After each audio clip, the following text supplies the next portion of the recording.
राजा बलि के यहां जब भगवान गए तो बलि ने कहा, महाराज आदेश करो क्या करना। आपका स्वागत करके मुझे बड़ा अच्छा लगा। स्वागतम ते महाभागा। हे प्रभु, इन छोटे छोटे चरणों से चलते हुए आप मेरे द्वार तक आ गए और वो भी मेरे यज्ञ स्थल में आए हैं। आप बताइए क्या चाहिए आपको। वामन भगवान कहने लगे, राजन आप धन्य हैं। आपके मुखारविंद से यही शब्द शोभा देते हैं, क्योंकि आप जिस कुल परंपरा के हैं, जिस वंश परंपरा के हैं, उसमें भक्त प्रहलाद जैसे परम भक्त हुए हैं भगवान के। तो उसी वंश परंपरा को आगे ले जा रहे हो आप। जैसे कल विधायक जी आए थे, महाराष्ट्री के लिए बोल रहे थे, आचार्य कमलापति त्रिपाठी जी के लिए क्या बोल रहे थे कि अपने माता पिता के लिए इतना सुंदर कृत्य करना। आप अपने वंश परंपरा को, जो सदैव समाज के लिए, अपने धर्म के लिए चिंतन करता रहा, जो परिवार, आप ये सिद्ध कर रहे हैं कि निसंदेह आप उस दिव्य परंपरा को ना केवल आगे लेके जा रहे हैं, बल्कि उसे बढ़ा भी रहे हैं। बड़ा अच्छा उद्बोधन था कल उनका।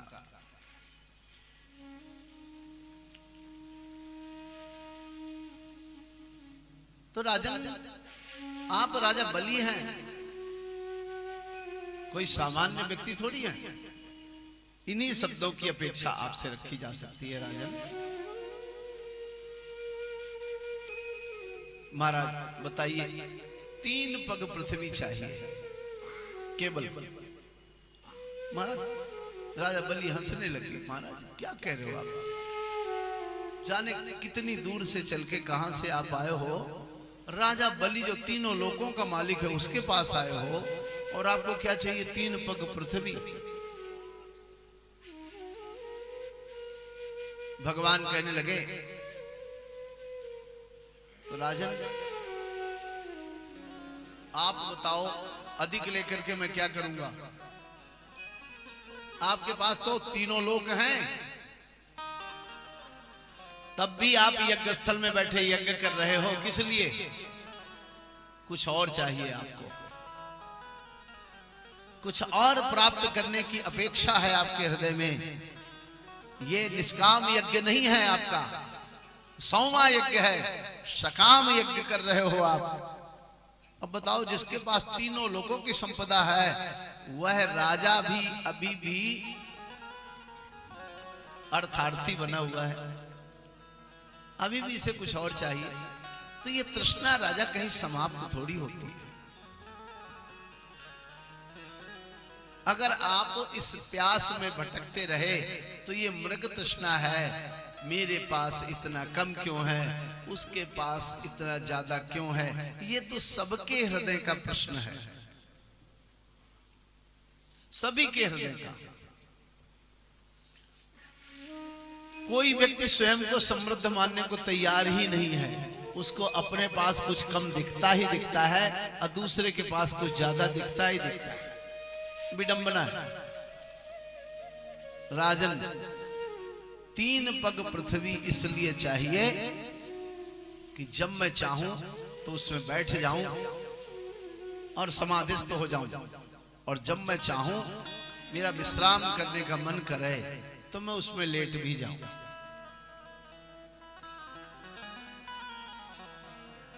बोले, महाराज अगर आप चाहें तो मैं आपको 1 लोक पूरा दे सकता हूं।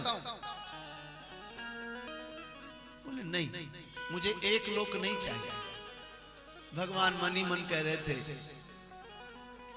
अरे राजन, 1 लोक से क्या होगा, मुझे तो सारे लोक चाहिए, क्योंकि सारे लोगों का एकमात्र स्वामी तो मैं ही हूं। मनुष्य कल्पना करता है बस, ये मेरा है, ये मैंने अर्जित कर लिया, ये मैंने पा लिया, ये एकत्र कर लिया, और यही करता करता करता करता सब कुछ यही छोड़ के और चल देता है। और इससे सिद्ध भी हो जाता है कि ये उसका नहीं था। और फिर उसके बाद जो आते हैं वो भी यही सोचते रहते हैं, हमारे बाप ने इतना दिया था, इसमें हमने इतना जोड़ दिया, अब ये हमारा है। और यही गुना भाग लगाते लगाते पीढ़ियों पीढ़ियों दर पीढ़ी हम समाप्त होते रहते हैं, हमारी सत्ता बढ़ती रहती है। और एक न एक दिन ऐसा आता है जब सर्व सत्ताधीश का निर्णय हमारे लिए आता है, हमें जाना ही पड़ता है। पृथ्वी कोई उठा के ले तो कहीं जा नहीं सकता, चाहे जितनी तुम्हारी हो। भगवान ने कहा राजन 3 पग पृथ्वी से अधिक कुछ नहीं चाहिए। उन्होंने कहा ठीक है महाराज, आप ऐसे करो, चलो संकल्प करवाओ। शुक्राचार्य ने कहा अरे बलि मेरी बात सुन ले, ये नारायण है, सब कुछ छीन लेंगे तेरा। राजा बलि ने कहा क्या नारायण भी कुछ छीनते हैं क्या? नारायण तो सदैव देने आते हैं, कभी लेने नहीं आते। और ये बात तो आपने मुझे बताई है गुरुदेव, आज आप मुझे पथ भ्रष्ट कर रहे हो, मुझे मेरे मार्ग से जो आपने पहले बताया था, आज आपकी वाणी उसके विपरीत कैसे जा रही है? गुरु का ज्ञान है, गुरु ने दे रखा है, और आज शिष्य गुरु को ही उसका ज्ञान याद दिला रहा है।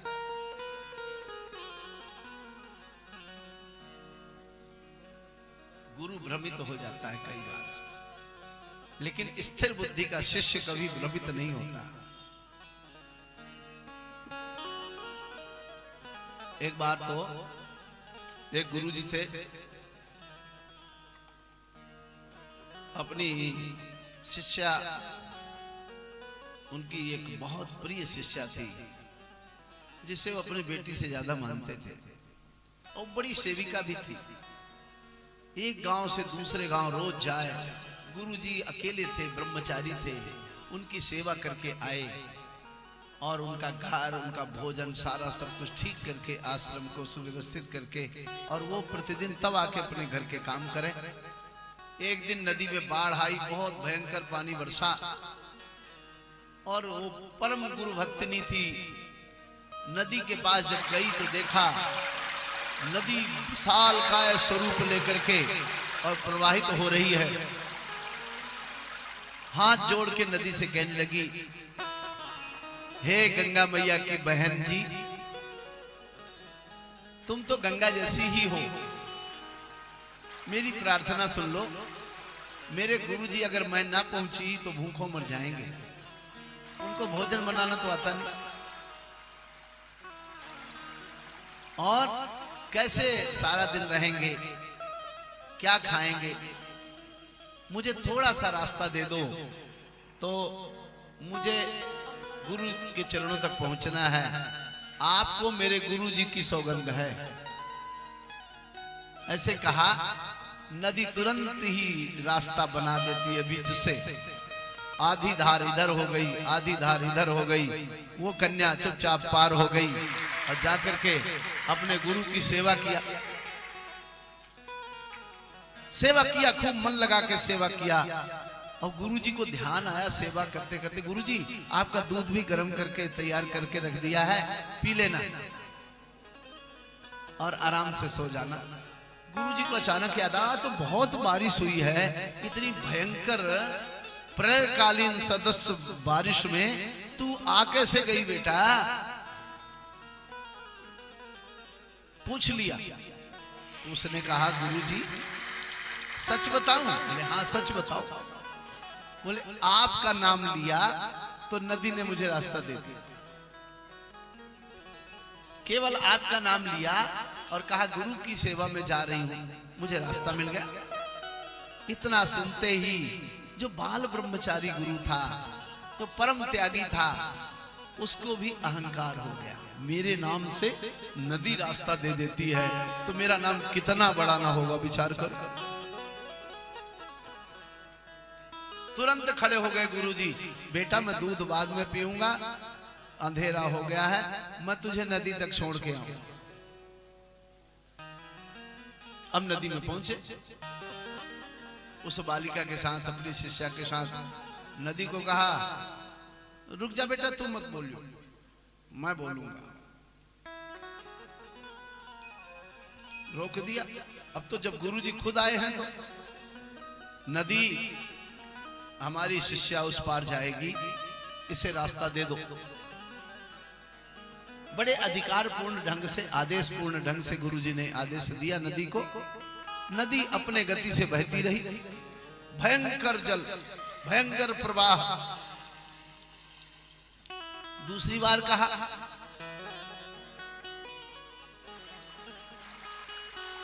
नदी हमारी बात सुनाई नहीं पड़ रही आपको, रास्ता दे दो, मेरी शिष्या उस पार जाएगी।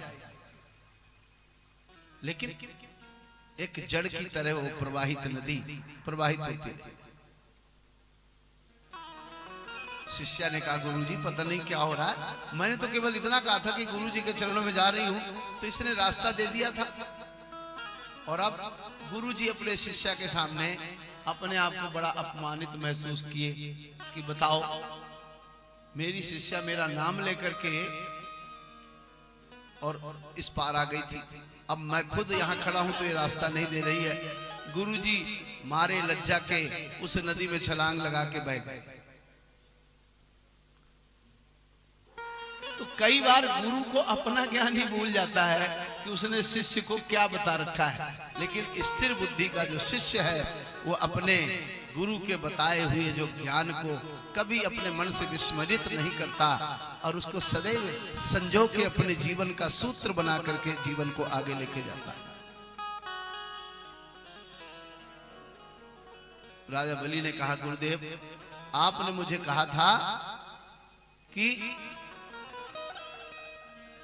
संसार में हर शुभ कर्म परमात्मा को प्राप्त होता है और हर शुभ कर्म के फल स्वरूप आपको परमात्मा प्राप्त होता है। आपने जब इतना बड़ा ज्ञान मुझे दे रखा है, तो जिसके द्वार पर नारायण याचना करने आ गया, उससे बड़ा और क्या होगा मेरे जीवन में भला। तीनों लोगों को देने वाला मेरे द्वार पर 3 पग पृथ्वी मांगने आया है, इससे ज्यादा श्रेय तो नहीं चाहिए गुरुदेव।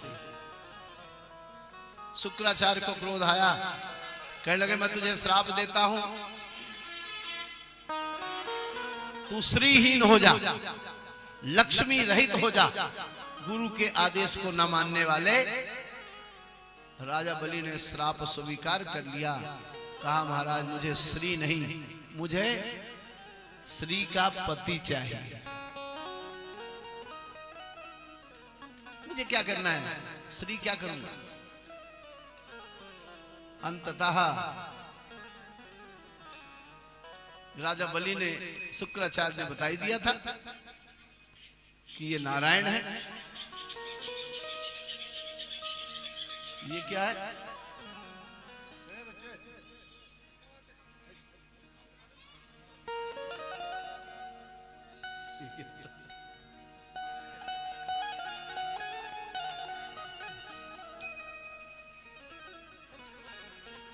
शुक्राचार्य फिर भी श्राप देने के बाद भी उनका मन नहीं माना। एक छोटे से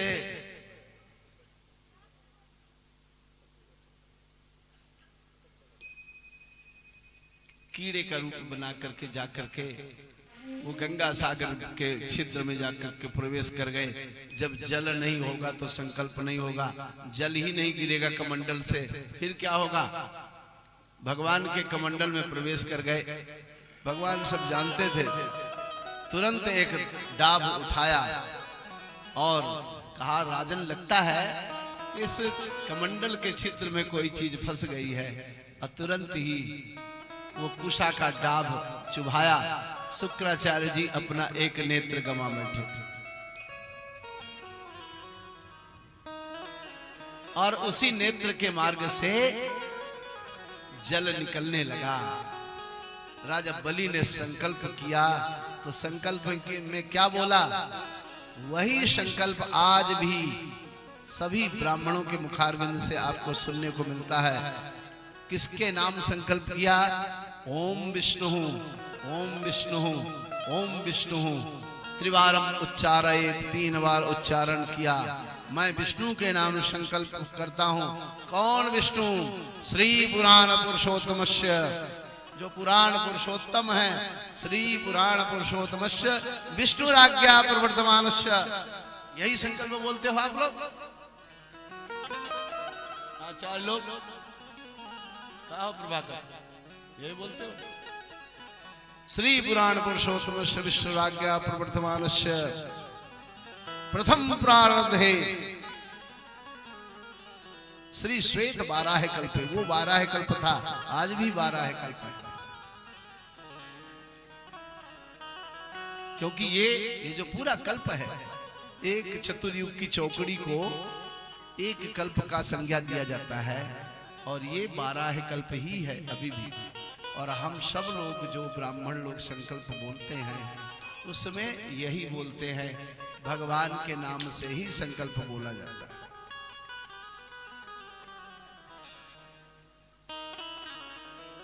भगवान को 3 पग पृथ्वी दिया, और जब 3 पग पृथ्वी दे दिया तो संकल्प हो गया, तो भगवान ने अपने स्वरूप को तत्काल बढ़ा लिया।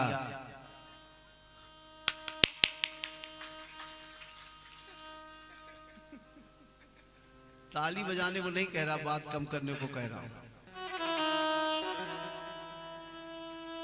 भगवान ने अपना स्वरूप, अपनी आकृति बढ़ाया, और आकृति बढ़ा करके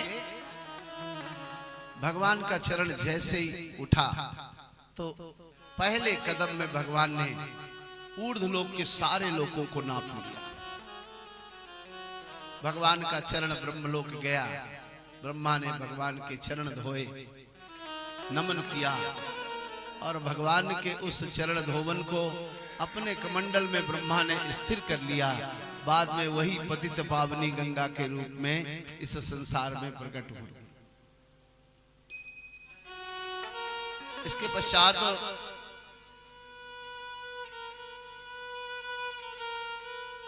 दूसरे कदम में भगवान ने नीचे के सभी लोग नाप लिए। अब तीसरा कदम भगवान ने जब उठाया और कहा, राजन तुम्हारा दान तो विफल हो गया। 3 कदम पृथ्वी देने को बोला, 2 ही कदम अभी तक वे मिले, तीसरा कदम तो मिला नहीं। परम धीर दानी राजा बलि ने कहा, प्रभु मेरी प्रार्थना है, आपके नियमानुसार, जो शास्त्र नियम आपने बनाए हैं उसके अनुसार ये शरीर भी 5 तत्व का है, इसमें भी पृथ्वी का तत्व निहित है। इसलिए है प्रभु, अपना जो तीसरा पग है मेरे मस्तक पर रख करके मेरे ऊपर कृपा कर दीजिए।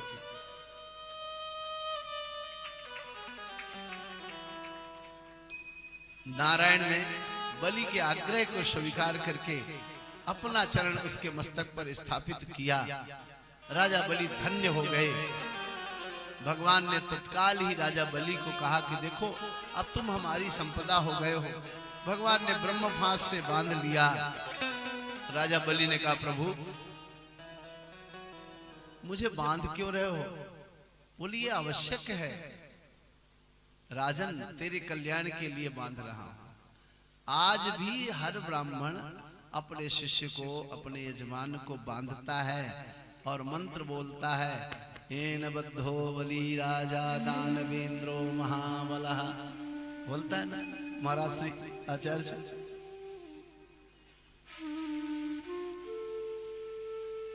जिस बंधन से भगवान नारायण ने राजा बलि, एन बद्धो बलि राजा, जिस बंधन से नारायण ने, वामन भगवान ने बलि राजा को बांधा था, उसी बंधन से मैं तुम्हें बांधता हूं। यही कहता है वो ब्राह्मण जब आपके हाथ में धागा बांधता है तो। और उस धर्म के बंधन में बंधे हुए आप भी संकल्प सहित हो जाते हो और अपने उस आचार्य का, अपने उस गुरु का सम्मान करते हुए उसके हर आदेश के पालन के लिए संकल्पित हो जाते हो। भगवान ने राजा बलि को सुतल लोक का राजा बना दिया।